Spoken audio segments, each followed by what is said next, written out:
Voilà, c'est l'heure. Bonjour à toutes, je suis Léa. Je suis très heureuse d'être face à vous aujourd'hui pour cet atelier dont l'objectif est vraiment de vous accompagner à passer à l'action et à la création de votre entreprise.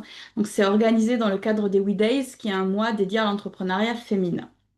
Donc, je vais revenir sur ma présentation parce que je pense que presque toutes vous ne me connaissez pas. On va d'abord faire un petit point. Je voulais voir avec vous que vous m'entendiez et que vous avez bien accès aussi à la caméra et au partage de mon écran. Vous voyez déjà la première slide. Donc dites-moi dans le chat si vous me voyez. Ok, donc il semblerait que ça fonctionne. On m'entend, on me voit, on voit le PowerPoint, la présentation, donc c'est très bien. Ok, donc ce rendez-vous, on va passer à peu près 1 heure et demie ensemble. Ne vous inquiétez pas, vous aurez un replay, donc si vous n'avez pas la possibilité de rester vraiment 1 heure et demie, il n'y a pas de problème, vous aurez accès à tout. Surtout qu'à la fin de la présentation, donc il va y avoir la partie questions-réponses. Donc si vous avez des questions tout au long de la présentation, n'hésitez pas à les mettre dans le chat. J'ai aussi déjà répondu à certaines questions que vous m'avez posées via le lien d'inscription. Vous aviez la possibilité de mettre des questions. Et aussi, vous avez pour certaines indiqué l'activité que vous souhaitiez faire. Et donc, j'ai utilisé ces informations-là puisque vous êtes plusieurs à vouloir faire la même activité. Donc, j'ai pris 3 exemples pour vous donner des conseils vraiment dans la mise en application de votre activité pour essayer de vous accompagner au mieux.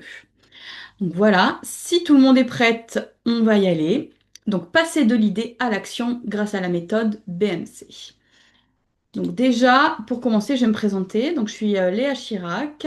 Comme vous pouvez voir sur la photo, je suis en tenue de cuisine, tout simplement parce que j'ai plusieurs activités qui sont complémentaires. Donc une de mes activités, c'est la formation, comme aujourd'hui, ici face à vous, où j'accompagne les femmes et aussi les hommes à la création d'entreprises d'une manière générale et plus particulièrement en restauration, qui est vraiment quand même le cœur de mon métier. Je suis aussi formatrice dans un lycée atelier où j'enseigne le marketing, la gestion et le management à des apprentis. Donc, c'est des apprentis en hôtellerie-restauration, forcément. Ils préparent des bacs pro et aussi, surtout, des BTS en hôtellerie-restauration. Donc, l'objectif, c'est qu'ils deviennent des managers de la restauration. Donc, moi, j'enseigne toute la partie marketing et management. Et aussi, je participe à... Il y a une épreuve qui est la construction d'un projet entrepreneurial. Donc, je les accompagne sur ce sujet-là et aussi je suis le jury de fin d'études pour valider leur diplôme. Et donc, je suis en tenue, là, vous voyez, en cuisine, tout simplement, parce que je suis aussi chef de temps en temps dans un restaurant à Paris. Chef, mais aussi commis, ça dépend des jours, puisque c'est un restaurant un petit peu original. C'est un chef différent chaque jour. Le menu change. Et donc, il y a des fois où je suis chef, d'autres fois je suis commis. J'y suis pas du tout tous les jours, puisque là, cette année, j'y étais presque pas. Et j'y retourne dans les prochains mois, 2 fois par semaine, puisque j'ai beaucoup plus de disponibilité, comme c'est les vacances scolaires. Et puis, c'est aussi un petit peu mon laboratoire de test, puisque ça fait 7 ans que j'y suis, ça fait même ma huitième rentrée avec eux. Et donc, j'ai mis en place plusieurs choses. J'ai participé au développement de l'activité en mettant en place de nouveaux services. J'ai réalisé la communication, des affiches. Je forme aussi forcément les commis, les nouveaux arrivants. J'ai mis en place des outils pour améliorer la rentabilité, la gestion de l'établissement.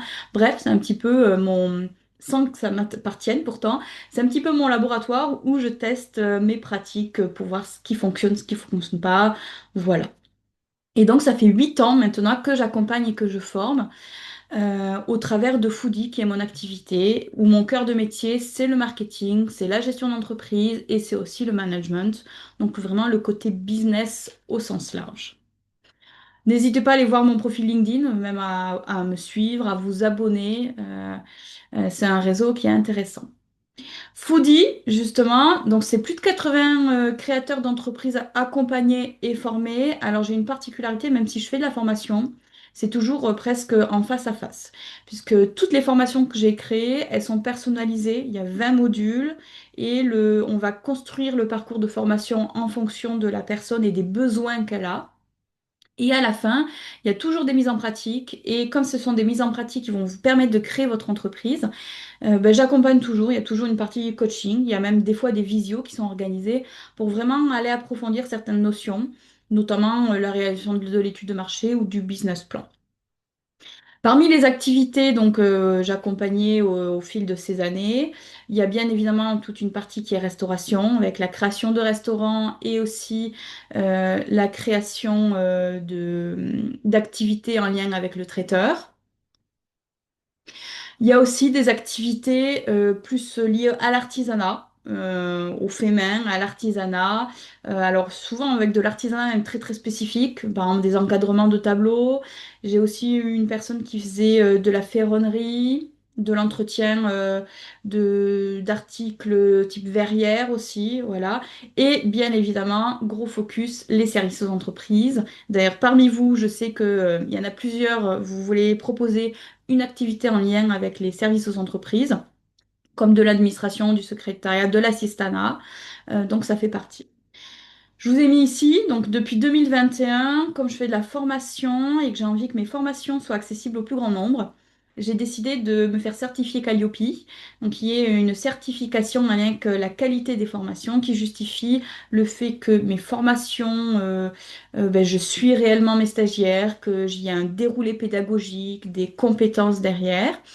Et donc, c'est une certification que j'ai eue en 2021 qui me permet d'avoir, enfin, que surtout mes stagiaires puissent payer leur formation via le compte CPF. Si vous êtes inscrit aussi à Pôle emploi, vous y avez le droit. Les OPCO, sont aussi les opérateurs de compétences, grâce à cette certification, vous pouvez faire financer votre formation. Donc, petit point justement sur les activités. Je vous disais au début que vous avez des activités similaires.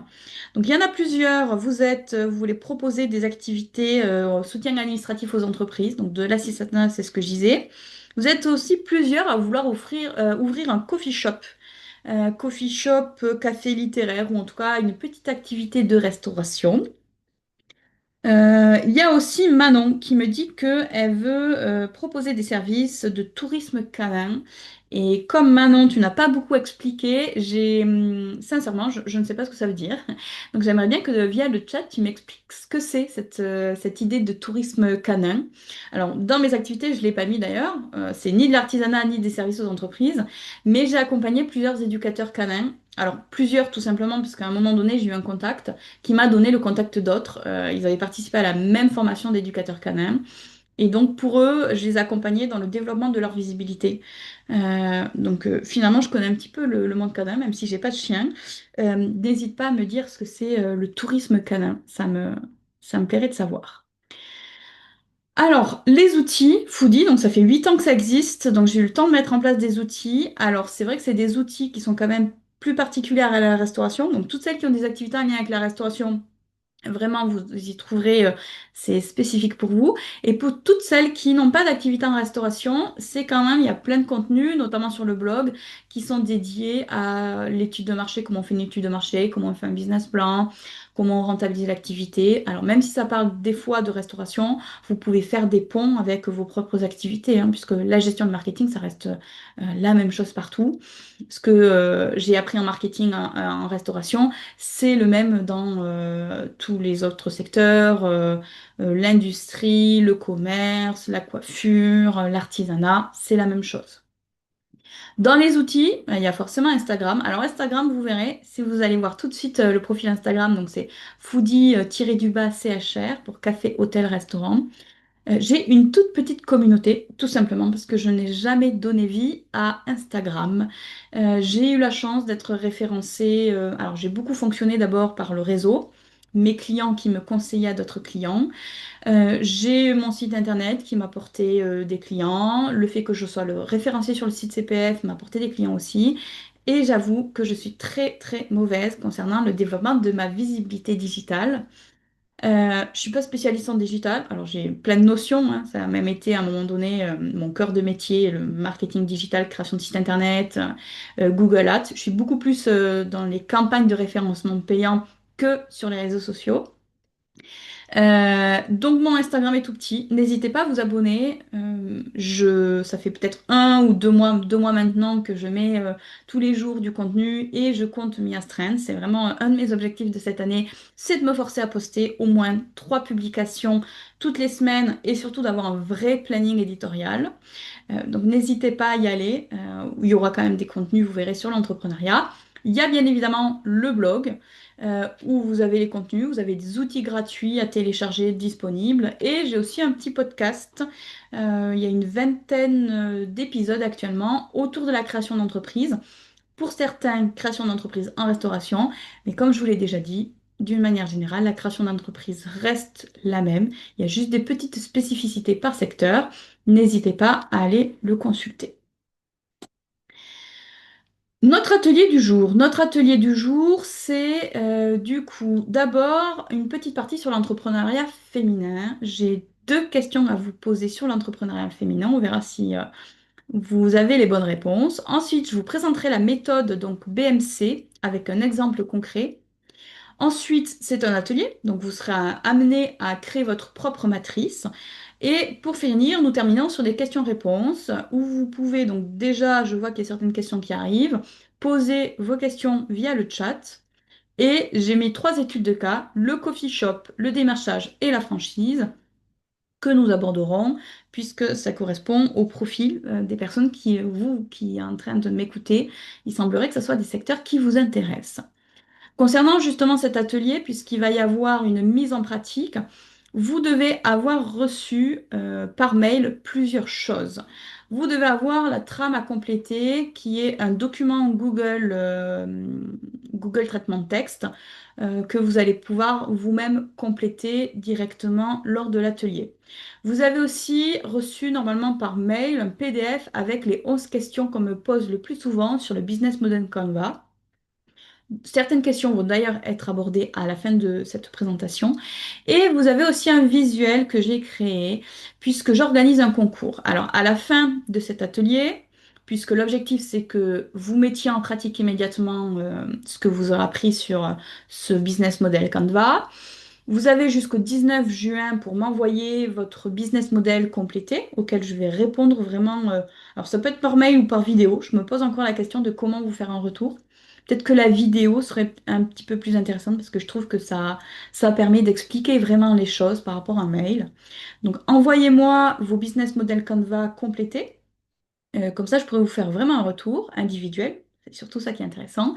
Et puis, si vous complétez votre business model, ben, je vous incite à du coup télécharger et surtout poster sur vos propres réseaux sociaux en story et à taguer Foodie pour participer au concours. Le concours, l'objectif, c'est de faire gagner 3 personnes, 3 participantes à mes ateliers là, un accompagnement d'1 heure pour vous aider vraiment à avancer dans votre projet. Alors, c'est pas que ça va pas être que dédié à la restauration. Donc, j'insiste vraiment sur le fait, cet atelier-là, je vais parler un petit peu, et notamment dans mon exemple de restauration, mais si vous avez une autre activité, vous êtes tout à fait au bon endroit, parce que le business model Canva, c'est du marketing, c'est du business, et ça s'applique pour tout à partir du moment où vous souhaitez créer une entreprise. Et donc ce challenge-là, ce concours, et il est ouvert aussi hein, à tous et à toutes.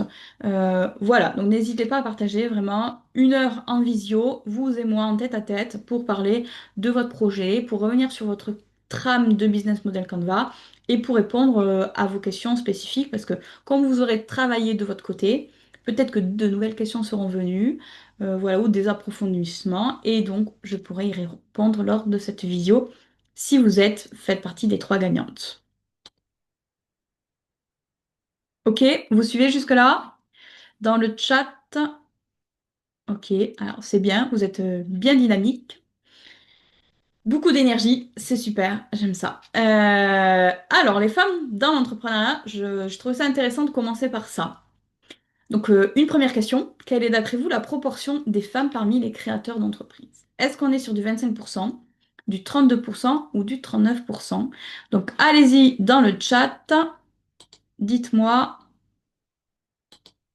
ce que vous en pensez.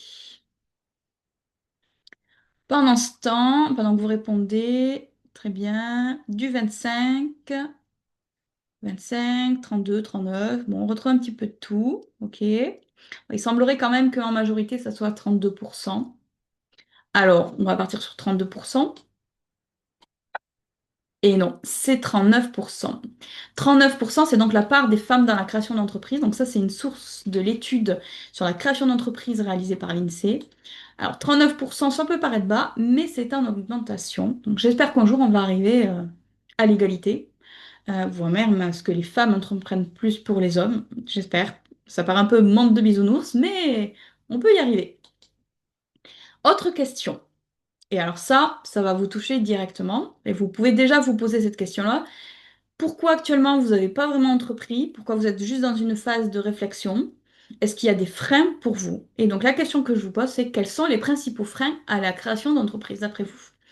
Est-ce que c'est parce qu'il y a un accès limité au financement? Est-ce que c'est parce qu'il y a une difficulté à concilier la vie professionnelle et personnelle? Est-ce qu'il y a le fameux syndrome de l'imposteur, donc ce manque de légitimité que l'on ressent parce qu'on a l'impression de pas connaître son secteur ou être experte en quelque chose et avoir tendance à se comparer aux autres et se dire mais moi je suis moins bonne que les autres, donc je vois pas pourquoi on m'écouterait moi. Je suis sûre que ça vous parle. Je vois pas pourquoi les gens viendraient acheter chez moi aussi. Voilà. Ou la complexité des démarches administratives bien connu, hein, la France et ses millefeuilles administratifs, ses démarches plus ou moins longues et rapides, etc. Ou est-ce que c'est toutes ces raisons? Alors, dans le chat, qu'est-ce que vous répondez? Alors, il semblerait que la plupart de ces freins vous parlent pas mal. Le financement, la vie personnelle et professionnelle, les démarches administratives, le syndrome de l'imposteur, oui. Toutes ces raisons, c'est ce qui semblerait ressortir. Et oui, c'est toutes ces raisons, en effet, bravo. Toutes ces raisons, et on va revenir dessus, je vais vous donner les chiffres très précis. Donc tous ces chiffres, ils viennent des études, là, vous voyez, que j'ai mis là, qui sont l'ADI, un organisme qui accompagne à la création d'entreprises et au microfinancement, l'INSEE, qui est l'Institut national des données statistiques en France, et France Active, qui est aussi un organisme qui accompagne. Alors, selon toutes les études qu'ils ont réalisées, donc il semblerait que 58% des femmes, donc on est vraiment sur les femmes et l'entrepreneuriat, 58% des femmes manquent de confiance en soi. Ok. À ça, on ajoute que 53% se sentent illégitimes dans leur activité. Donc c'est cette fameuse comparaison que l'on fait entre moi et les autres. Je me regarde sur Instagram, sur les réseaux. Ouais, lui, il a telle activité, mais moi, je fais pas ça. Et puis lui, il me dit qu'il a X clients, X chiffre d'affaires. Moi, j'en suis loin, etc. Alors pourquoi les clients voudraient travailler avec moi? Bah, si vous avez une expérience, normalement, bah, c'est sur cette expérience qu'il faut capitaliser. Tout le monde a sa place, même s'il y a beaucoup de concurrents, vous pouvez aussi très bien avoir votre place. Il suffit de bien vous positionner vis-à-vis de vos concurrents. Et donc, c'est ce qu'on va voir justement dans le business model Canva, dans ce qu'on appelle la proposition de valeur. Ensuite, 51% considèrent l'accès au financement trop compliqué. Oui, alors déjà, d'une manière générale, donc que ce soit les femmes ou les hommes, l'accès au financement dans la création d'entreprises devient de plus en plus compliqué, tout simplement parce qu'il y a énormément de défaillances d'entreprises, donc d'entreprises qui n'arrivent pas à durer dans le temps. Une étude de l'INSEE que je n'ai pas mise, hein, mais que vous pouvez aller consulter, et j'ai d'ailleurs fait tout un article sur mon blog à ce sujet, c'est le nombre de défaillances d'entreprises et la pérennité. Il faut savoir que la- dans la majorité des cas, on considère, enfin, sur les 3 années d'activité, qui sont les 3 années phares, parce que soit vous arrivez à durer 3 ans, et ensuite, ben, ça veut dire en gros que votre pérennité, entre guillemets, elle est assurée, soit vous n'arrivez pas du tout à durer 3 ans, et à ce moment-là, vous fermez. Et donc, il faut savoir que sur 3 entrepreneurs qui créent leur activité, il y en a 2 qui vont fermer dans les 3 premières années d'activité. Alors ça peut paraître très alarmant, ça l'est dans certains cas parce que ça veut dire que c'est des business qui ont été mal construits, notamment par ce que l'étude de marché a été mal faite. Ça peut être aussi un business plan qui n'est pas assez réaliste. Mais aussi, c'est tout simplement parce que c'est la micro-entreprise. Et la micro-entreprise, cette structure juridique, fait qu'on peut très facilement ouvrir une entreprise et très facilement aussi la fermer. Donc les gens testent, ouvrent, testent, et puis au bout d'un moment, ils ferment. Donc ça peut expliquer aussi ce chiffre peut être alarmant. Ensuite, autre frein, 49% trouvent compliqué de concilier vie pro et vie personnelle. Donc ça, c'est une réalité. En fonction des activités, c'est plus ou moins simple à concilier. Voilà, ça dépend et aussi de la structure que vous donnez à votre business. Est-ce que c'est vraiment une activité que vous allez créer pour en vivre et vraiment avec une idée de développer, de durer dans le temps? Ou est-ce que ça va être plutôt une activité, ce qu'on appelle un side projet, qui est une activité complémentaire à votre activité actuelle de salarié, qui vous épanouit pas forcément beaucoup? Vous avez cette petite idée dans un coin de votre tête et donc vous souhaitez créer une activité en lien avec ça. Voilà. Donc ça peut être cette idée-là, le side projet. Donc finalement, cette idée de concilier la vie personnelle et professionnelle, c'est un petit peu propre à chacun quand même. Le dernier frein, 46% trouvent les démarches administratives beaucoup trop complexes. Ça, c'est quand même une réalité. Il y a des sites qui sont frauduleux, notamment pour l'enregistrement de votre entreprise, la déclaration de votre chiffre d'affaires. C'est important d'y faire attention. Donc, je vous pose une question. Et vous, quels sont ces freins? Je vous laisse répondre dans le chat. Pendant ce temps, je bois un petit verre d'eau.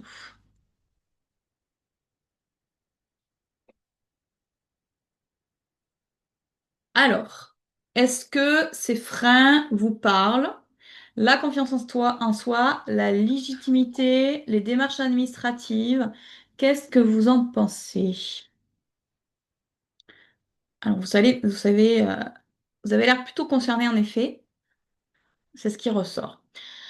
Alors, personnellement, manque de confiance en moi et illégitimité. Manque de confiance en moi, bah, ça c'était le tout début. Maintenant, ça fait quand même 8 ans, donc ça va beaucoup mieux. Sentiment d'illégitimité, bah, il y a des fois où j'y suis tout à fait encore dedans, hein. Il suffit que je vous parlais de la comparaison sur Instagram. Très simple, on tombe sur un profil Instagram. Moi, j'ai actuellement moins de 70 abonnés sur Instagram. En même temps, j'ai jamais été dessus. Il y en a certains qui sont peut-être à 700, à 1000, à 3000, à 5000, à 10 000, etc. Et je me dis, bah, avec l'audience qu'ils ont, ils sont certainement beaucoup plus légitimes que moi.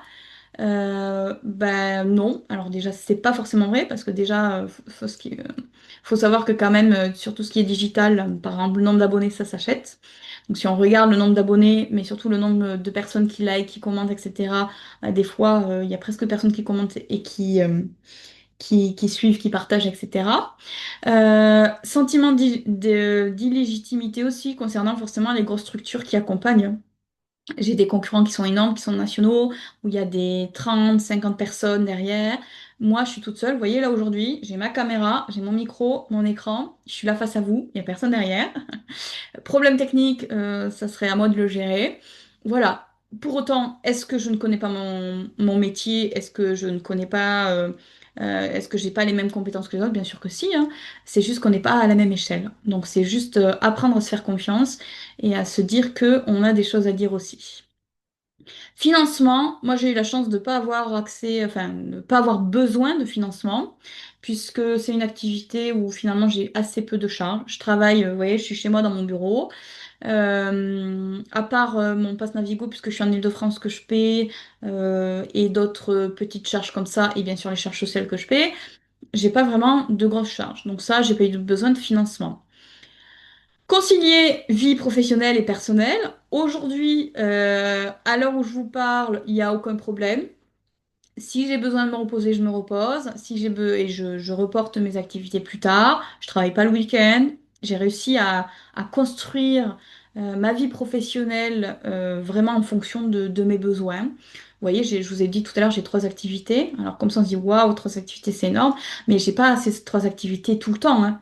De septembre à mai, je suis prof 3 jours, enfin 2 jours et demi par semaine, donc à l'école hôtelière. Pendant cette durée-là aussi, je fais de la formation pour adultes. Le restaurant est mis de côté. Et à partir du mois de mai, où je commence à avoir beaucoup moins d'heures de cours à l'école hôtelière, et jusqu'en septembre, ben, je suis beaucoup plus au restaurant, vous voyez. Mais ça a une conciliation quand même que j'arrive à faire. Par contre, il y a 8 ans, très sincèrement, je me lançais, j'avais démissionné de mon poste de salarié, donc j'avais zéro aide. J'avais toujours un loyer à payer, hein, et je voulais vraiment, dans mon état d'esprit, je voulais pas que mon conjoint paie ma vie, hein, m'aide, ça c'est ma personnalité. Donc je me suis dit, bah, très bien, Léa, tu veux te lancer à ton compte, pas de problème. Par contre, va falloir trouver du chiffre d'affaires, donc va falloir beaucoup travailler.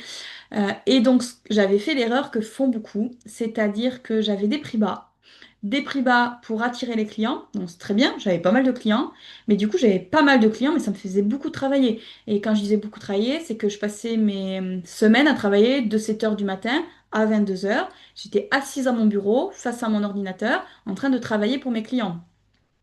Et donc prix bas, mais normal, hein, prix bas. Donc bah, si je vends une prestation à 250 euros, si je veux 1000 euros, j'ai besoin de 4 prestations. Si je vends ma prestation à 500 euros, j'ai besoin que 2 prestations pour arriver à 1000 euros. Vous voyez? Et c'est toujours ça, cette faculté de fixer des prix qui soient adaptés bon, à notre marché, à nos concurrents, mais aussi qui nous permettent d'en vivre et qui ne permettent aussi d'arriver à concilier cette vie personnelle et professionnelle. Si on, ma première année, sincèrement, à travailler 7 heures, 22 heures, j'étais mais ultra fatiguée. C'est-à-dire que quand j'arrêtais de travailler à 22 heures, ben, en fait, je me couchais, hein. Je me couchais, je me relevais le lendemain matin. J'étais très très fatiguée. Ça dure pas sur le long terme, c'est juste pas possible. Donc voilà. Ensuite, les démarches administratives trop complexes, activités de formation ultra réglementées. Vous voyez, j'ai commencé la formation en 2021. Donc, je vous ai dit tout à l'heure Calliope en 2021. Donc, Calliope est devenu obligatoire en 2022. Depuis que c'est devenu obligatoire en 2022, nous sommes en 2025, c'est-à-dire 3 ans après. Il y a eu, je crois, deux versions de Calliope, donc du cahier des charges Calliope différentes, auxquelles on est sans cesse obligé de s'adapter. Il y a eu aussi en début 2025 un arrêt des financements sur le CPF si on n'était pas enregistré au répertoire spécifique et national, chose que j'ai été obligée de faire dans l'urgence, puisque c'est la fameuse loi qui a été votée en 49.3, passage de force. Voilà, donc des petites surprises comme ça. Mais il faut être, en fait, faut savoir rebondir, quoi. Il faut se dire, ok, bah, il y a la réglementation. Si je veux continuer à vivre de mon activité, je suis obligée de m'y contraindre.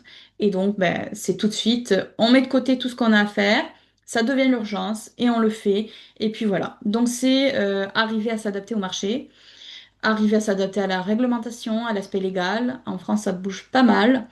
Donc, c'est ben, se tenir informé. Donc, vous voyez, vous, avec vos freins, moi avec mes freins, on a finalement, mais très très en majorité, on a les mêmes freins.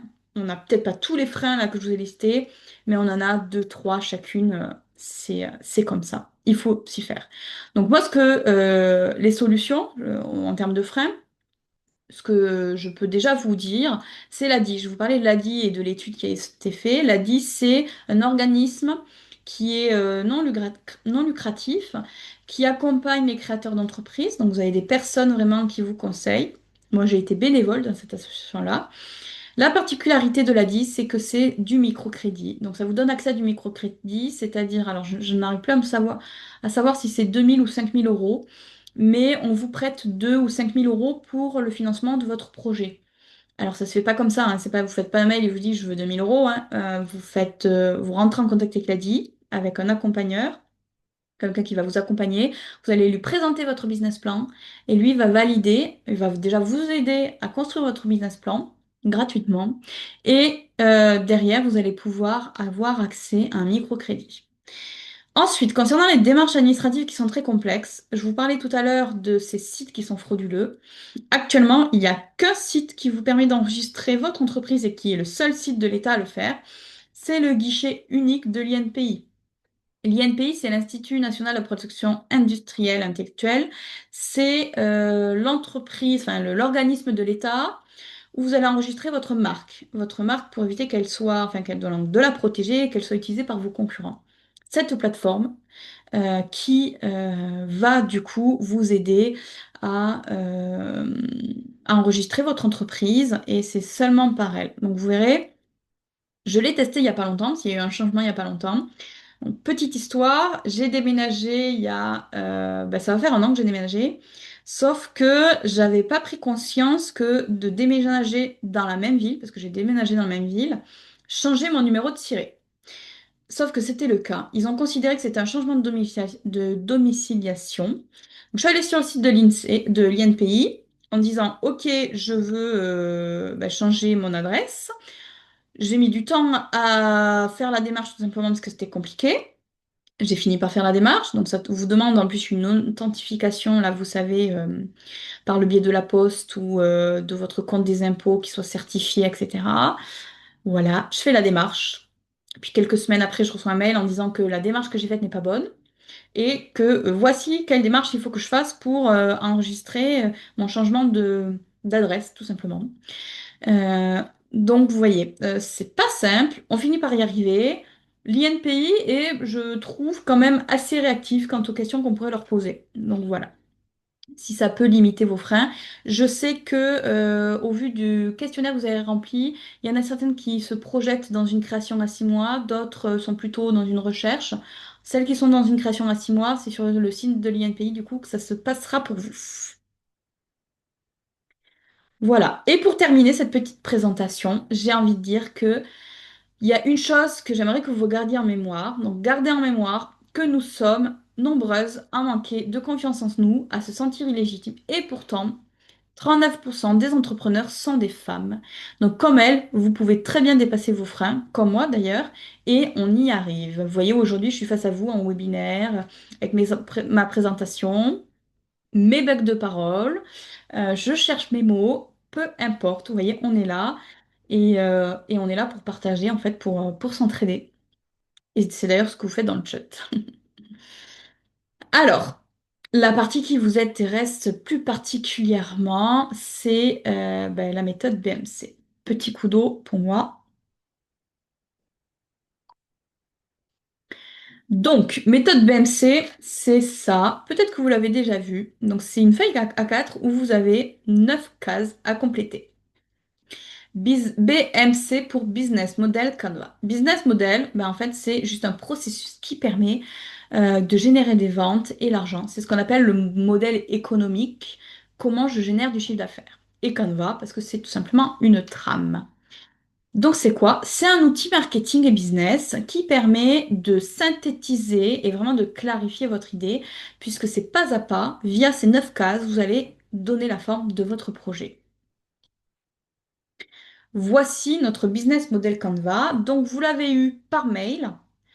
Je vais vous le remettre dans le chat d'ailleurs. Donc, chat, pièce jointe. Voilà. Je vous remets le lien vers le Canva. Je vous remets aussi les questions du PDF. Voilà. 9 cases. 9 cases, vous voyez, et elles sont numérotées, puisqu'en fait, c'est important de respecter cet ordre. La première, ce sont les clients. La deuxième, la proposition de valeur. Je vous en ai déjà un petit peu parlé tout à l'heure de la proposition de valeur. 3, la relation client. 4, les canaux de distribution. 5, les activités clés. 6, les ressources clés. 7, les partenaires clés. 8, les charges. Et 9, les sources de revenus.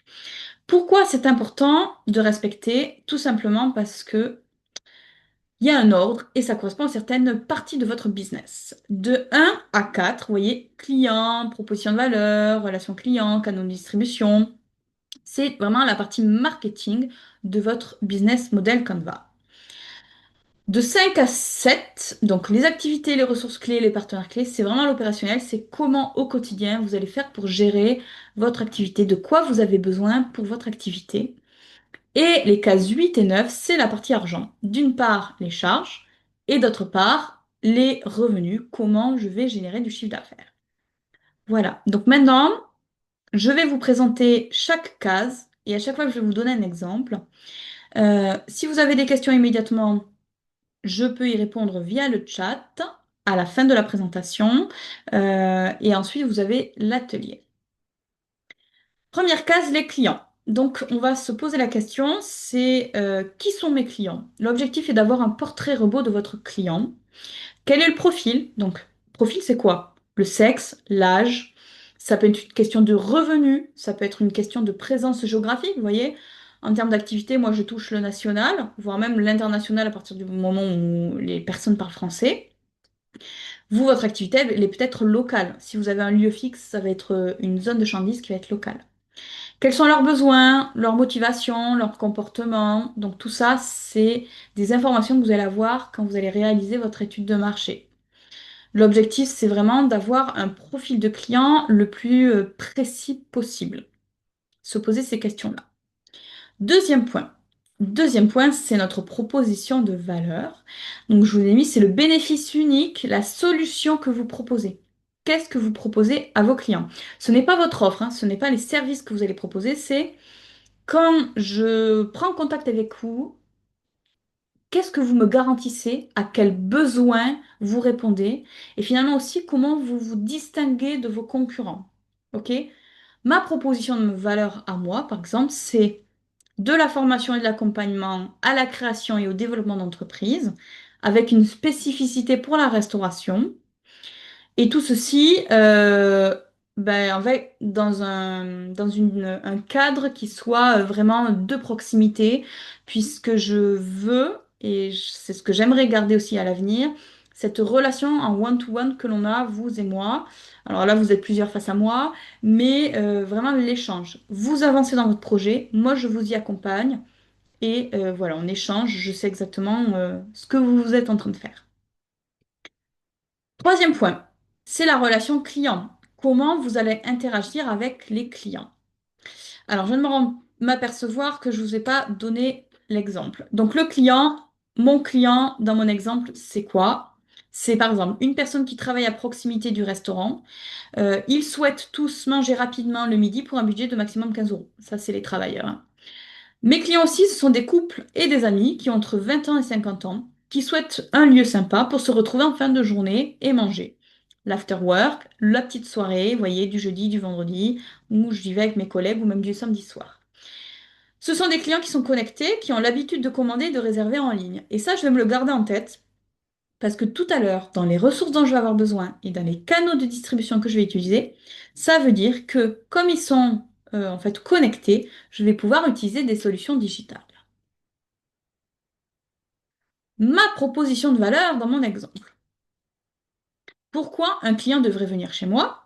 Parce que mes plats sont frais et faits maison, donc dans le cadre d'un restaurant, parce que ce sont des recettes originales et que ce client-là découvrira de nouvelles saveurs, et parce que c'est pratique pour le déjeuner du midi. C'est rapide, c'est pratique, c'est pas cher, c'est idéal pour manger le midi.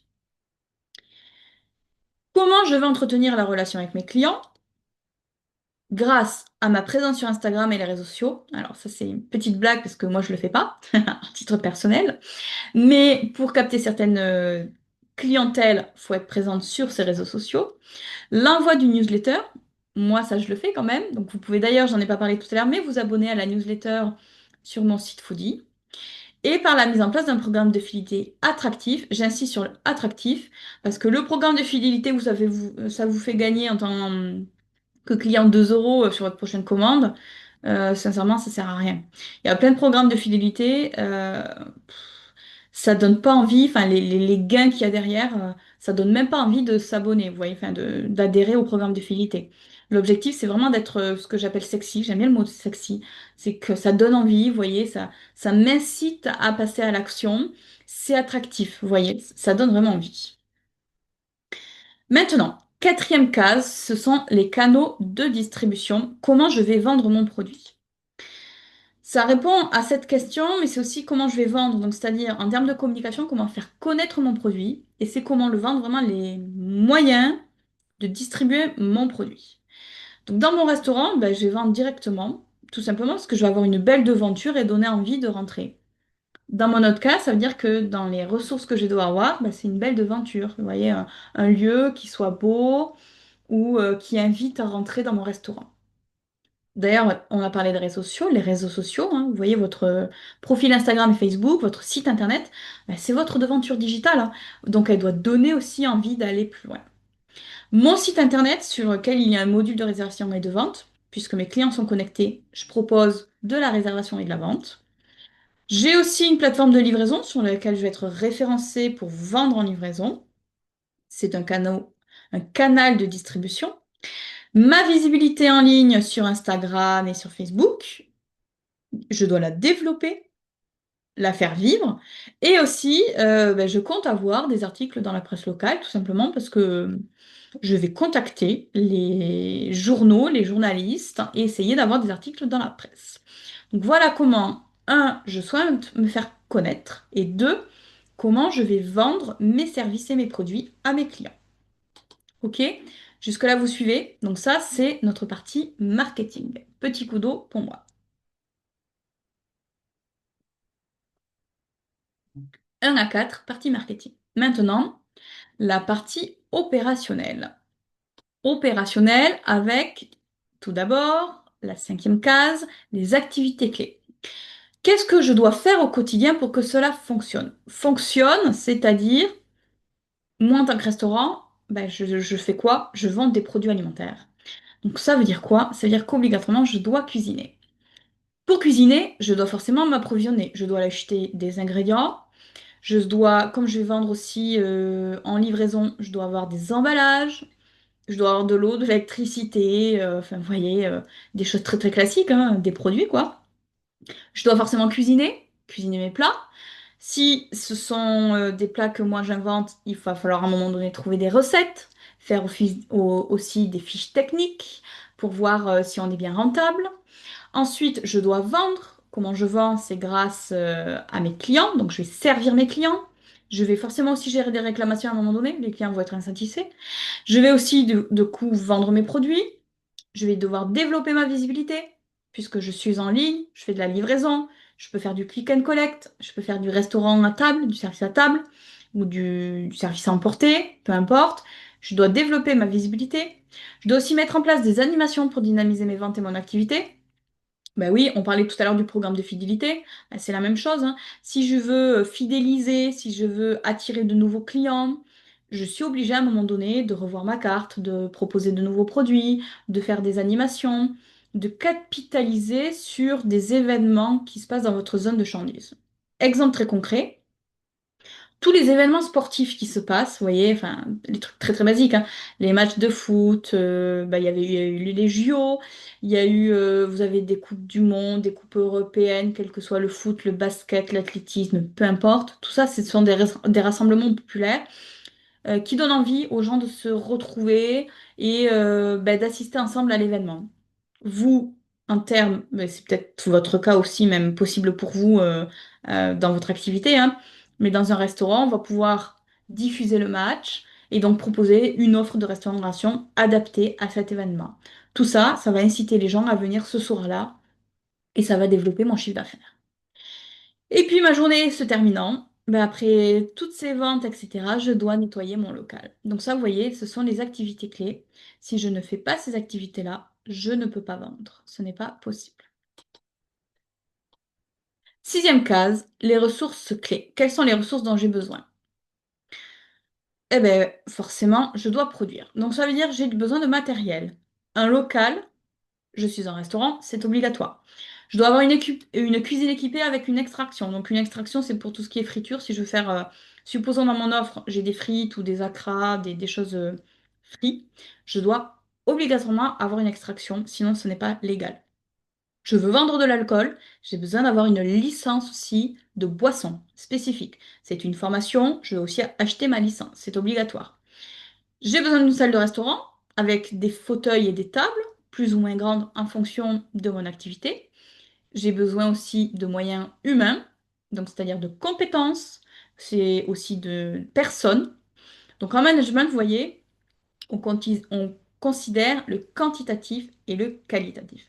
Quantitatif en management, c'est-à-dire combien de personnes j'ai pour mon activité et pour l'amplitude de mon activité. Ok? Il y a un cadre légal, on ne peut pas travailler plus de X heures, et ça c'est en fonction de la convention collective.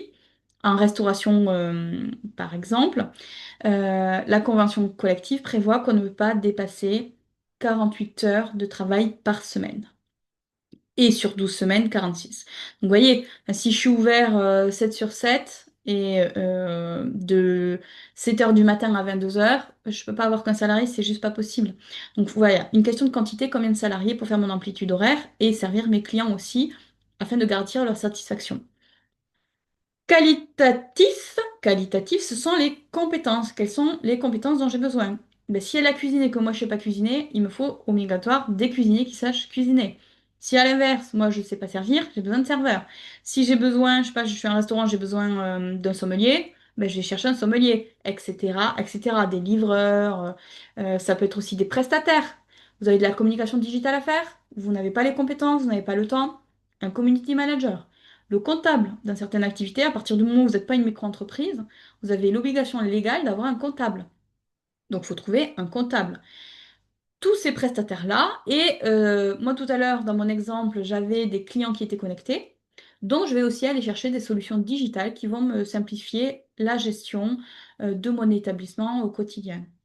Donc, en restauration, on a maintenant des logiciels qui permettent de relever les températures des frigos, qui permettent de suivre les DLC, de suivre aussi les étiquettes, d'enregistrer les étiquettes des produits. Donc, au lieu de découper l'étiquette et de la mettre dans son petit placard, je vais la scanner et c'est enregistré dans ma base de données. Ça peut être le logiciel de caisse que j'utilise, ça peut être la borne de commande que j'utilise en salle. Bref, maintenant, il existe énormément de solutions qui peuvent en fait faciliter votre quotidien, faire en sorte aussi euh, d'avoir besoin de moins de salariés, de moins de prestataires. Voilà, il y a beaucoup de solutions. Et c'est le cas même vous dans votre activité si vous n'êtes pas en restauration. Voilà pour les ressources. Dernière partie opérationnelle, les partenaires clés. Ben, on en revient à ce que je vous disais, les fournisseurs. Et là, c'est de lister tous les fournisseurs dont vous avez besoin. Je dois trouver un local qui correspond à mes exigences. Donc, je vais aller voir tous les prestataires qui proposent des fonds de commerce. J'ai besoin de fournisseurs de produits alimentaires. J'ai besoin de fournisseurs de boissons. J'ai besoin de fournisseurs d'Internet, de gaz, d'électricité, d'eau, etc. J'ai besoin d'un fournisseur de matériel en café, hôtel, restaurant, d'un prestataire pour réaliser ma communication, d'un plombier, patati, patata, etc., etc. Là, il se peut que vous, tel que vous la concevez, bah, si on prend mon exemple personnel pour le coup, à moi avec Foodie, j'ai pas beaucoup de partenaires clés, j'ai pas beaucoup de ressources. Vous voyez, j'ai un site internet, mais que je gère moi seule, puisque j'ai les compétences. J'ai des réseaux sociaux. Alors, c'est toute la question. J'aimerais beaucoup sous-traiter ma partie réseaux sociaux. Donc, d'ailleurs, si vous êtes community manager, hein, ou que vous souhaitez être community manager, n'hésitez pas à me contacter. J'aimerais beaucoup, dans les prochains mois, passer à une sous-traitance. Moi, j'ai le contenu, enfin, vous voyez, j'ai vraiment la connaissance pour faire les posts avec des idées assez précises de ce que j'aimerais mettre dans les posts. Et c'est la partie plutôt vraiment création de visuels, programmer les posts que j'aimerais beaucoup sous-traiter. Donc vous voyez, ça fait partie des ressources clés que j'aimerais avoir et des partenaires clés aussi que je vais commencer éventuellement à chercher. Voilà pour la partie opérationnelle. Est-ce que ça vous paraît clair dans le chat? Ok, super. Très bien. Il y a des petites questions qui arrivent. Ok, on les verra tout à l'heure.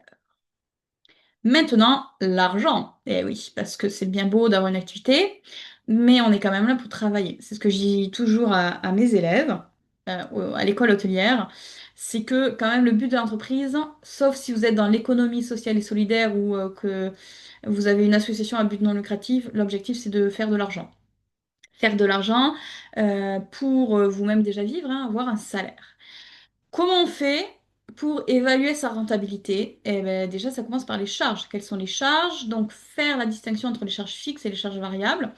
Donc, très brièvement, les charges fixes, ce sont toutes les charges que vous allez payer chaque mois ou chaque année, dont le montant ne va pas varier en fonction de l'activité. Exemple, mon site internet, j'ai mon fournisseur d'hébergement dans le domaine, que j'ai 10 clients ou que j'en ai 100, je vais payer exactement la même chose. Par contre, prenons l'exemple de la restauration, ou non, ou d'ailleurs plutôt l'exemple de ma plateforme de formation, donc qui est une plateforme en ligne de e-learning. Je paie mon abonnement à moi et je vais être facturée en fonction du nombre de personnes que j'inscris. Donc vous voyez, c'est une charge variable tout simplement parce que je sais que si j'ai un client, je paie 9 euros. Si j'ai 10 clients, je vais payer 90 euros. Donc vous voyez, on n'a pas le même rapport. Les charges variables donc, vont évoluer en fonction du nombre de clients et de l'activité que vous avez. En restauration, les matières premières sont des charges variables. Je fais 10 assiettes, je ne vais pas utiliser la même matière première que si je fais 100 assiettes, vous voyez? Pour vous donner un ordre d'idée, qu'est-ce que je dois payer finalement? Ça répond à cette question. Donc, dans mon exemple, charges matières premières, ce sont des charges variables. Mes charges de personnel, charges sociales, ce sont des charges fixes. C'est aussi du variable, parce que si je fais appel à des extras, donc pour venir sur certains services en complément de mes salariés, c'est de la variable. Flux, eau, électricité, gaz, vous avez toujours un abonnement qui est une charge fixe et vous avez toujours une part de charge variable aussi. Le loyer, c'est de la charge fixe. Le crédit, c'est une charge fixe. Et après, il y a les impôts, etc., etc. Ça, c'est en fonction de votre activité. Tout ça, c'est ce que vous payez. Et comment vous allez réussir à payer vos charges? Eh ben, avec les sources de revenus, et c'est notre dernière case. Les sources de revenus, c'est comment je génère du chiffre d'affaires. Là, vous allez lister finalement toutes les activités qui vous permettent de gagner de l'argent. Je vais avoir du chiffre d'affaires grâce à la vente des plats sur place. Je vais gagner du chiffre d'affaires grâce à la vente des plats emportés, grâce à les livraisons, grâce à mes activités traiteur. Si on parle de mon activité, mes sources de revenus pourraient être donc les formations que je vends, les sessions d'accompagnement que je vends, les outils que je vends aussi, les petits outils que je vends là à 27 euros. Ça peut être aussi, peut-être qu'un jour je vais faire des abonnements à une plateforme par exemple de formation. Tout ça, ce sont des sources de revenus. Comment je génère mon chiffre d'affaires. Voilà pour ce business model Canva. Qu'est-ce que vous en pensez? Est-ce que vous avez des questions déjà? Ok.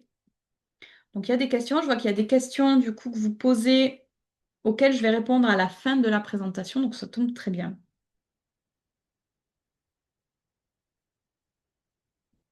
Ok. Bon, alors, bah, écoutez, c'est à vous maintenant. C'est à vous, c'est à vous. Je vous donne 20 minutes pour mettre en pratique. Donc, vous allez récupérer, je vous ai remis dans le chat et puis vous aviez reçu par mail le document. Donc, je vous incite à aller le compléter. Et puis, je vais rester en ligne avec vous pour répondre éventuellement, pour venir voir un petit peu ce que vous faites. Voilà, donc c'est parti.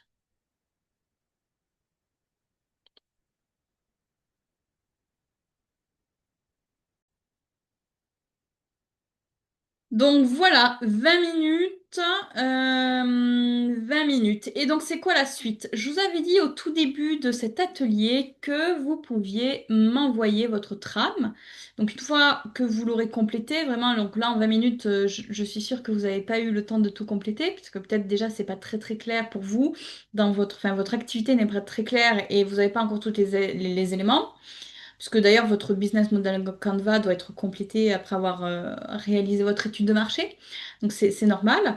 Ce qui veut dire que je vous laisse le temps de le compléter et de me l'envoyer d'ici le 19 juin à cette adresse email-là, donc lea.chirac@foodie.fr, pour avoir un retour personnalisé. Ce retour personnalisé, vraiment, donc l'objectif, c'est de vous accompagner, d'aller un petit peu plus loin dans le développement de votre business model et puis éventuellement de répondre à vos questions.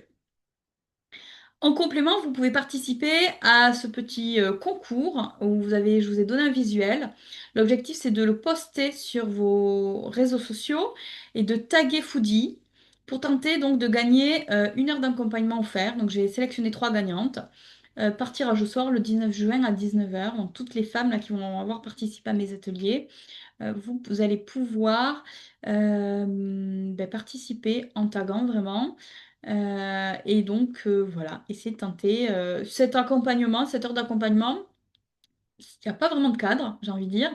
Normalement, vous m'aurez envoyé votre trame, enfin j'espère. L'objectif, c'est que vous m'envoyez votre trame et qu'on puisse en discuter directement en visio pendant 1 heure, que vous me posiez des questions sur votre activité, voilà, que je puisse mettre mes connaissances à votre disposition, tout simplement. Voilà, si je peux vous aider, c'est avec grand plaisir. Donc, c'est vraiment cet objectif-là. Voilà, alors maintenant, place aux questions-réponses. Alors, je vais commencer par les questions du coup que certains m'ont posées dans le chat, que j'ai remis durant les 20 minutes de travail. Là, je les ai remis dans le webinaire, dans ma présentation. Alors, très bonne question.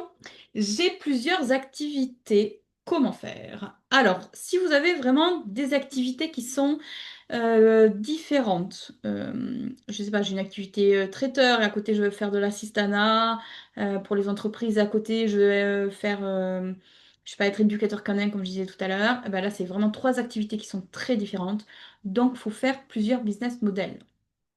Néanmoins, si ce sont des activités complémentaires, vous voyez, si elles ont vraiment un lien, Assistana, ça peut être, ça peut prendre plusieurs formes. Donc à ce moment-là, ça peut faire partie de la même famille d'activités et vous ne remplissez qu'un business model. Voilà. Autre question. Quelle différence entre le business model Canva et le business plan? Alors ça, c'est une bonne question aussi. Tout à l'heure, je vous ai parlé du business plan. Le business plan, c'est un outil qui est beaucoup plus développé que le business model Canva. Le business model Canva, ça va vous permettre de clarifier votre idée et donner déjà le pourtour. Vous voyez, c'est comme une esquisse de votre projet. Voilà, on va faire le parallèle avec un tableau ou un dessin. Je fais mon esquisse au crayon papier, je donne les premiers contours pour déjà donner la première forme à mon projet. Ça, c'est le business model Canva. Je clarifie mon projet. Le business plan est lui la réalisation concrète de mon tableau, c'est-à-dire que je vais jusqu'à la fin. Je revois peut-être certaines lignes, je mets mes couleurs, je mets peut-être de la texture, voilà, je mets des ombres pour donner un très beau tableau, quelque chose vraiment de très réaliste. Mon business plan, c'est aussi vraiment le résumé de votre étude de marché. C'est la présentation de votre portrait, de en quoi vous, en termes d'entrepreneur, pourquoi vous avez les bonnes qualités pour ce projet-là. Et c'est surtout une grosse partie financière dans laquelle vous allez faire un prévisionnel de vente, calculer votre seuil de rentabilité, regarder quelles sont toutes les charges dont vous avez besoin, les besoins de trésorerie que vous avez, les besoins aussi financiers que vous avez. Donc c'est pas la même chose. Vraiment, business model Canva, c'est le tout début de votre idée. Business plan, c'est le document structuré et synthétique qui va vous permettre le plus souvent en fait de démarcher, d'aller voir des banquiers ou des financeurs pour avoir de l'argent. Voilà, j'espère que c'est plus clair. Autre question. Et si je me trompe dans mon business model Canva, quelles sont les conséquences? Sincèrement, il n'y en a aucune, hein. Il n'y a aucun enjeu derrière le business model Canva. Vous n'allez pas jouer votre vie. Autant le business plan, s'il est mal fait, votre banquier va vous dire c'est pas du tout réaliste, c'est pas professionnel, moi je vous prête pas d'argent. Autant votre business model Canva, c'est pour vous, hein. C'est pour structurer votre idée et vous aider à passer à l'action les suites de votre business model. Donc là, normalement, vous l'avez fait, ou vous allez le faire et me l'envoyer dans le futur, j'espère. Franchement, j'ai vraiment hâte. Notamment celles qui ont des activités. Bon, la restauration, je connais beaucoup, donc je peux bien vous aider. Et puis toutes les activités, j'aime bien découvrir de nouvelles activités. Donc tout à l'heure, je parlais de Manon et son tourisme canin. D'ailleurs, tu m'as expliqué ce que c'était. Euh, ben, franchement, faites-moi un business model Canva. Ça enrichit, vous voyez, tout ça. Ça va me faire penser à d'autres activités aussi. Donc, il y a plein de ponts à faire, plein de parallèles. Et c'est ça qui est intéressant, je trouve, dans mon métier, l'accompagnement de vous. C'est que vous êtes des personnes différentes, vous avez des parcours différents. Et vous avez aussi souvent des idées, des projets différents, des manières de structurer différentes. Et donc ça, c'est très très enrichissant pour moi. Donc aucune conséquence, vraiment. On y va, c'est sans pression. C'est vraiment, on fait un point pour aller plus loin. Voilà, pour s'aider dans l'avenir. Est-ce que je peux modifier mon business model? Ben oui, on revient un petit peu à la question précédente. Vous pouvez le modifier à tout moment. Alors, ce que je vous invite à faire même, c'est différentes versions. Vous verrez sur la trame que je vous ai donnée, il y a la version, il y a la date à laquelle vous le faites, et il y a aussi la version. Et je vous invite vraiment à enregistrer vos différentes versions. Comme ça, quand vous allez revenir dessus, peut-être dans 6 mois, dans un an, ou même dans 5 ans, moi, des fois, je retrouve dans mon ordinateur des choses que j'ai fait au tout début de mon activité. Et alors, déjà, il y a une première réflexion, je me dis, waouh, c'était une toute autre Léa. J'étais une personne différente, bah, c'était il y a quand même 8 ans, il s'est passé plein de choses dans ma vie professionnelle et aussi dans ma vie personnelle. qu'on évolue, c'est de voir aussi les idées que vous aviez à l'époque. Il y a peut-être des choses qui ont évolué dans votre manière de penser. L'environnement aussi dans lequel vous allez entreprendre va évoluer. Donc c'est intéressant de garder les différentes versions pour voir un petit peu ce retour en arrière, les différentes étapes qui ont jalonné votre projet d'entreprise et qui vous emmènent là où vous êtes actuellement. C'est vraiment un cheminement. Ça, c'est intéressant. Est-ce que le BMC pour toutes les activités? Oui, le Business Model Canvas, c'est pour tout. Donc, mon exemple est en restauration, je vous parle beaucoup de restauration, mais c'est adapté à toutes les activités. Sincèrement, là, vous allez sur Google, vous tapez Business Model Canvas, mais vous verrez que tout le monde en parle, que souvent c'est en anglais. Ouais, le marketing, il y a quand même beaucoup de notions business et marketing, ça vient des États-Unis, hein. Donc voilà, toute activité, vraiment, il n'y a pas de restriction. J'ai du mal à tout imaginer pour mon business model Canva. Alors, c'est un petit peu normal, surtout si vous n'avez pas encore fait votre étude de marché. Parce que votre étude de marché va vous aider déjà à y voir plus clair sur votre marché, puisque vous allez étudier vos concurrents, vous allez étudier vos futurs clients, vous allez déjà voir un petit peu quel est le cadre légal dans lequel vous allez évoluer. Concernant d'ailleurs petit focus cadre légal, il y en a certains, vous me parlez de la réglementation pour les entreprises. Ah ben alors là, je peux que vous inciter d'aller sur le site du gouvernement, sur le service public, où vous avez tout ce qui est notamment les activités qui sont réglementées. La restauration en fait partie. Vous avez des choses à respecter pour créer votre activité. Allez le consulter, franchement, enfin, la mine d'or, hein, au-delà des blogs d'entrepreneurs qui vous accompagnent, etc. Mais tout le cadre légal, enfin, en termes de gouvernement, on a déjà beaucoup de choses qui sont expliquées. Donc allez-y, allez-y, allez-y, c'est vraiment une mine d'or. Ok, donc pour en revenir à notre question, j'ai du mal à tout imaginer. Faites votre étude de marché et après, ça va vous paraître beaucoup plus clair. Étude de marché, vous avez des informations sur le blog pour savoir ce que c'est une étude de marché, comment on l'a fait, etc.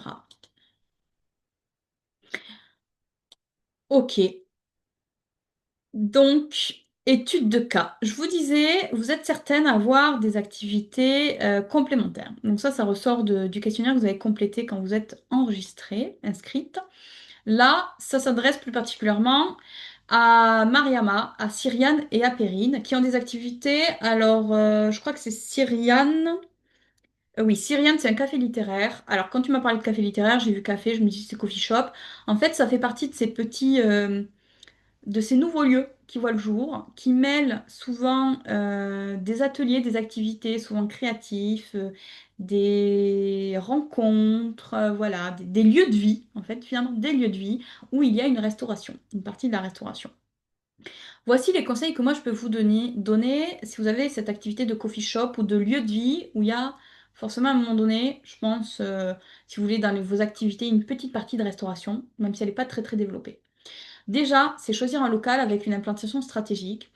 Et là, je vous parle de cette strate de clientèle. C'est s'assurer qu'il y a la clientèle là où vous allez vous installer.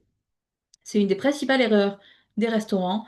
C'est qu'on s'installe, on voit un local à proximité de chez soi, on voit un local qui a l'air sympa, on se dit tiens, je vais me mettre là, sans se poser la question de est-ce qu'avec l'activité que j'ai prévue, je vais trouver mes clients dans ma zone de chalandise. Alors, je vais vous donner un exemple très précis. Donc, j'habite en banlieue parisienne dans une ville qu'on appelle les villes nouvelles. Donc ça fait quand même quelques années, enfin, quelques années, je ne sais même pas depuis quand, mais ça doit faire quand même 80 ans que cette ville existe. Mais on a des quartiers qui voient le jour. Des quartiers qui voient le jour. Et ils ont fait un écoquartier où c'est que des immeubles. Ils ont fait aussi une école.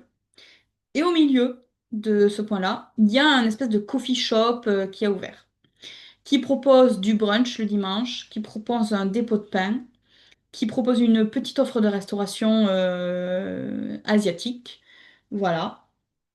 Sincèrement, je me demande comment fonctionne cette activité. Comment elle fonctionne, je le sais. Elle doit fonctionner à la sortie d'école, puisqu'à la sortie d'école, ça doit être un petit peu le lieu où les parents vont acheter le goûter aux enfants quand ils n'ont pas prévu de goûter.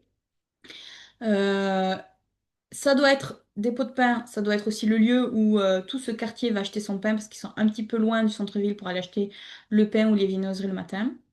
Par contre, l'offre de restauration là, asiatique, je vois pas qui peut y acheter à part les habitants du quartier, sauf que c'est un tout petit quartier. Donc comment vivre, sincèrement, je ne vois pas. Donc ça revient à cette idée d'implantation stratégique.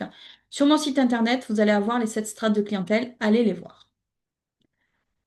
Coffee shop, c'est une offre de boissons qui doit être diversifiée pour plaire à tous les segments. Vous allez avoir des personnes qui vont vouloir boire le café classique, des cappuccinos, des lattés, et s'il suffit de regarder les grands du café importé, Starbucks et autres, bah, ils ont sans cesse en train de créer de nouvelles offres, hein.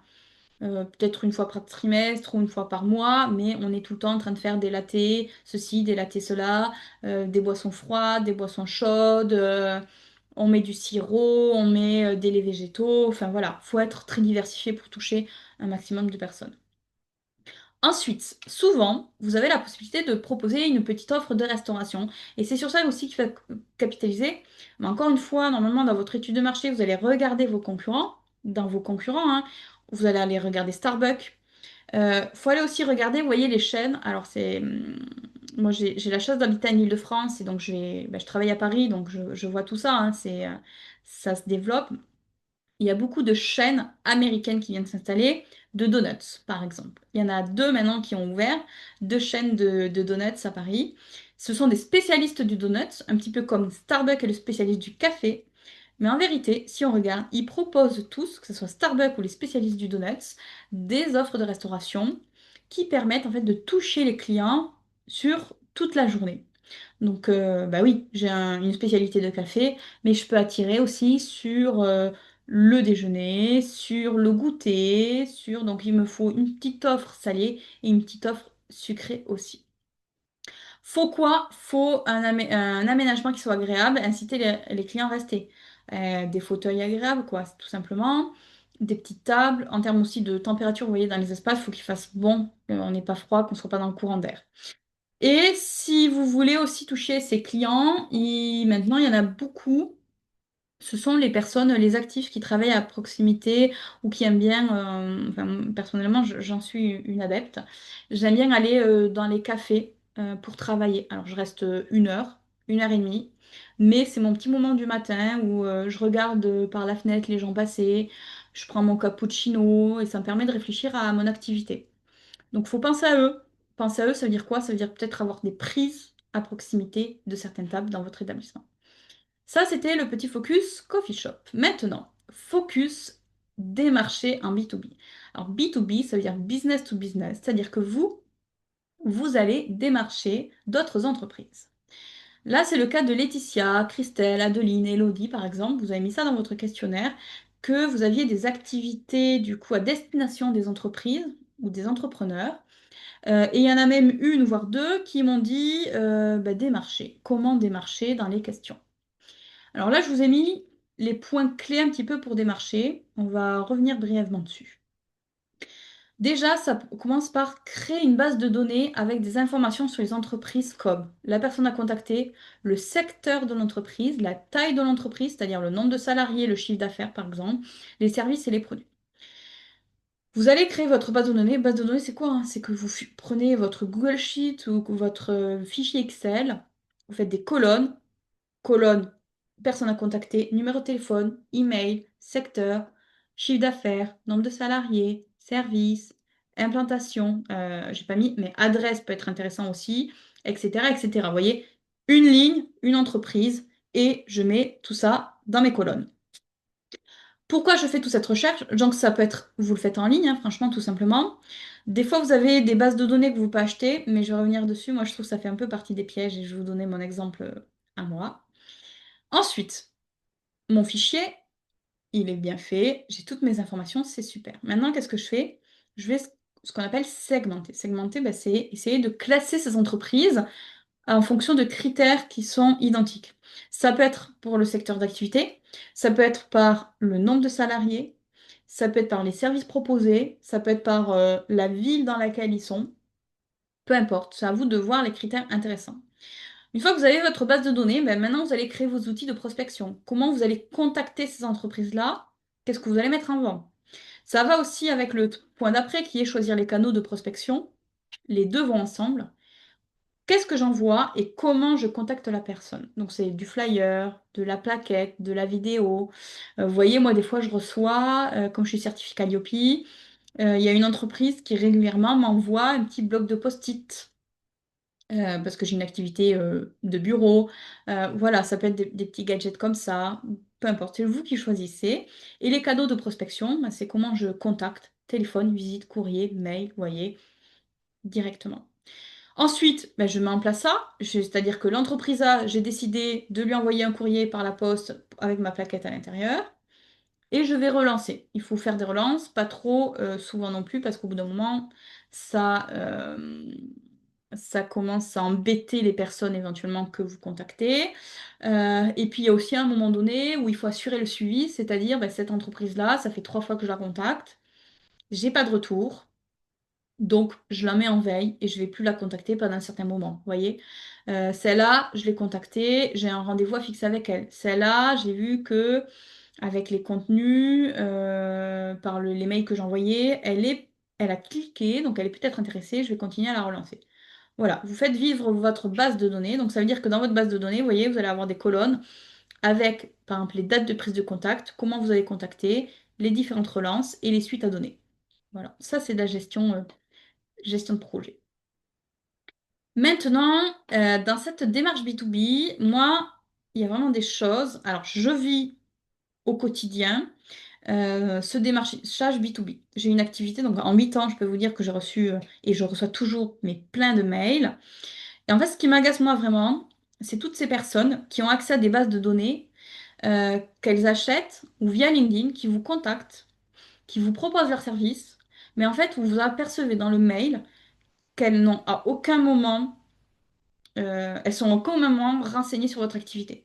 Donc moi, par exemple, je suis certifiée Calliope, c'est écrit mais partout, partout, partout.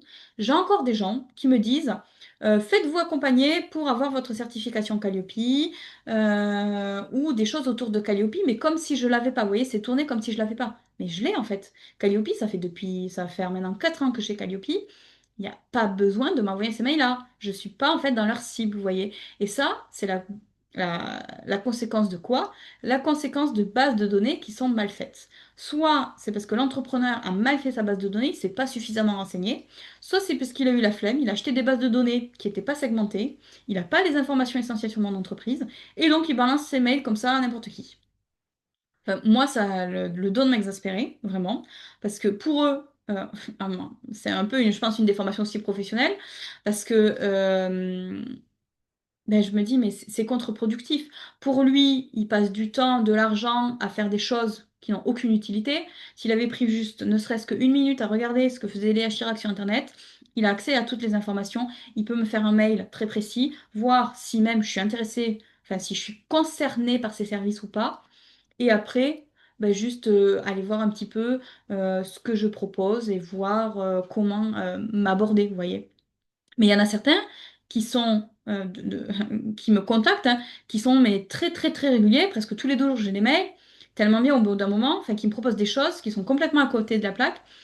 Et ben moi je finis par leur dire merci pour vos services, mais si vous aviez fait des recherches sur mon activité, vous verrez que je ne suis pas concernée.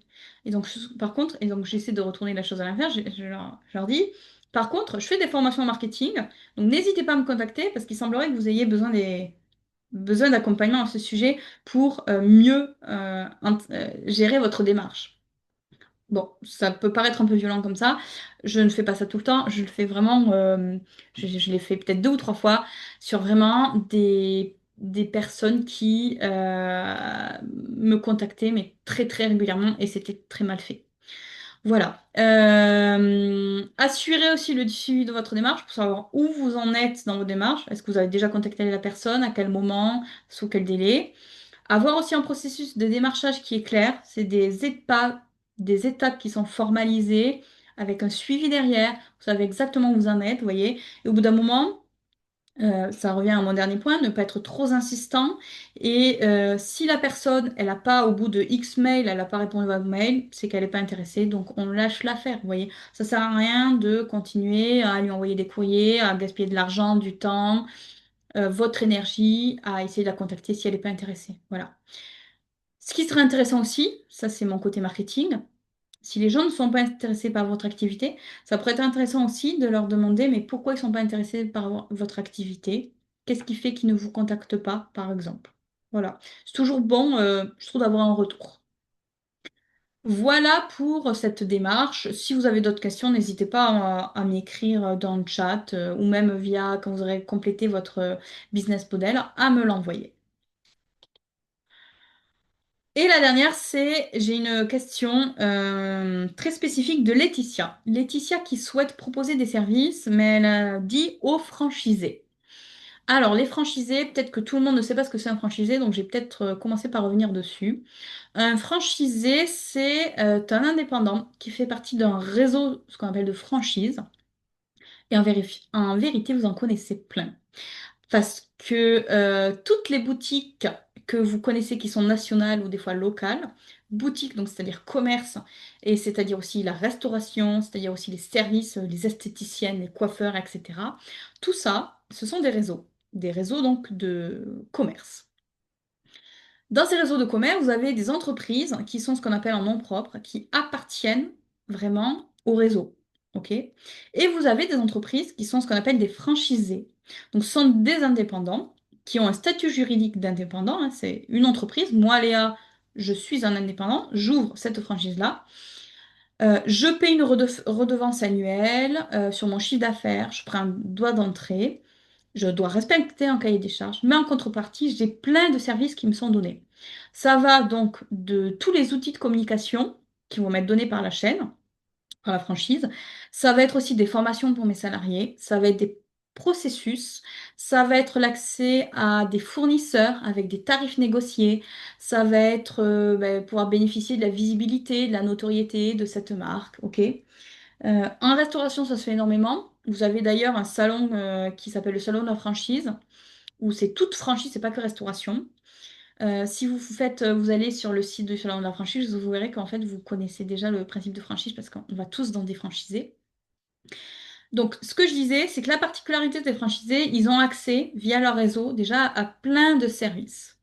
Ce qui fait que vous, si vous voulez créer une activité et démarcher des franchisés, il va falloir en amont que votre étude de marché soit vraiment solide et bien réalisée, parce qu'il va falloir connaître finalement pour chaque réseau, parce que chaque réseau, hein, c'est indépendant et on n'a pas la même boîte à outils par franchise qui nous est fournie par la franchise. Donc, ça serait de connaître dans telle franchise quels sont les outils donnés, dans celle-là quels sont les outils, dans celle-là quels sont les outils, etc., etc.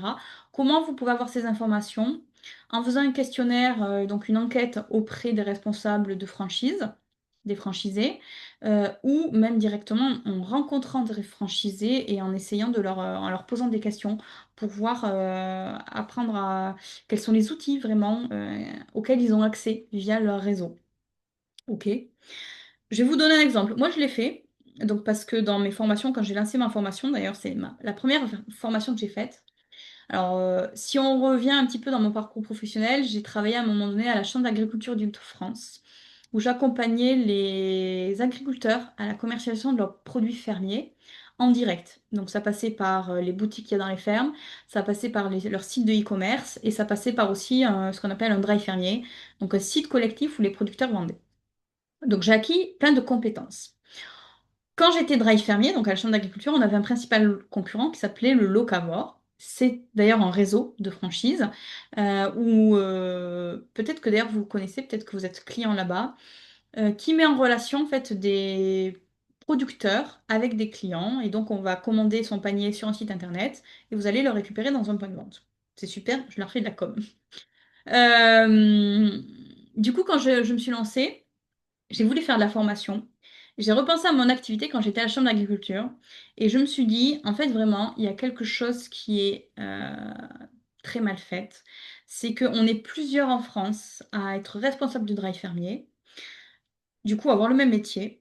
Et on n'a pas accès à ces outils de communication digitale, de comment je fais pour développer le panier moyen en commerce, en commerce, en e-commerce, comment je fais pour mettre en place des campagnes de newsletter, comment je fais pour développer ma visibilité en ligne, etc., etc. Et du coup, je me suis dit, bah, très bien, tu vas créer une formation Donc j'avais fait sur 3 jours. Donc sur 3 jours, formation 100% en ligne, où on allait voir d'une manière générale comment mettre en place une stratégie digitale. Et ensuite, par demi-journée, on abordait une thématique. La thématique de la newsletter, la thématique de la fidélité, la thématique du développement sur les réseaux sociaux, la thématique des campagnes d'achat de mots-clés sur Google, vous voyez, tout ça. Et donc j'ai construit cette formation. Et je me suis dit, bah, très bien, à qui tu peux la vendre? Donc, je l'ai vendue au Drive fermier. Donc, j'ai fait une première session de formation avec des personnes qui géraient des drives fermiers au niveau national. Et je me suis dit, bah, il y a un concurrent, c'est le Locavor. C'est un franchisé. Et donc, je vais leur proposer ces services. Et là, en fait, je savais, parce que j'avais échangé avec une personne d'un Locavor qui était client, en fait, de moi via mes prestations de référencement, justement, de développement de visibilité en ligne. J'avais échangé avec lui et il m'avait dit, en fait, dans ce réseau-là, on nous met à disposition un site internet, mais on n'a aucun outil digitaux, aucune formation pour nous aider à développer nos ventes, à utiliser les réseaux sociaux, les newsletters, etc. On est complètement livré à nous-mêmes. Ben, du coup, vous voyez, donc ça correspond au questionnaire. J'ai échangé avec lui. Je me suis aperçue que dans ce réseau-là, ben, il y avait le manque et que ce manque, j'avais déjà même un service associé. Donc, j'ai fait une campagne de mailing auprès des locavores où j'ai eu des inscrites parce que, en effet, comme ils n'avaient pas du tout accès à ces outils-là, ben, ce que je leur proposais était parfaitement en adéquation avec leurs besoins. Donc, si vous souhaitez démarcher des franchisés comme moi je l'ai fait, je vous incite vraiment à échanger à essayer de trouver des contacts avec des franchisés, échanger avec eux, savoir bah, quels sont vraiment les outils dont ils disposent. Laetitia voulait par exemple les aider en termes de recrutement. Bah, c'est se poser la question comment ils sont accompagnés dans le recrutement. C'est vrai que le recrutement est un grand frein actuellement, et une grande problématique, bah, quel que soit le secteur. Et alors, en restauration, c'est vraiment horrible. Donc, ça peut être intéressant de les accompagner. Néanmoins, il faut vérifier qu'ils n'ont pas déjà des services. Voilà, donc ça, c'était 3 études de cas en lien avec les participantes.